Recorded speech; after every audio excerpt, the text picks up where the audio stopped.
उपमुख्यमंत्री अजित पवार विमान दुर्घटना मृत्यु घटना एवं नुआ राजनैतिक मोड़ नहीं।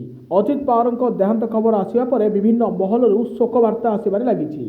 पश्चिमबंग मुख्यमंत्री ममता बानार्जी सामाजिक गणमाध्यम एक्स रे पोस्ट करी अजित पवार आकस्मिक वियोग में गभीर भाव मर्माहत स्तब्ध बोली लिखिछंती। एहासह ममता तदंत दाबी करिसेंती।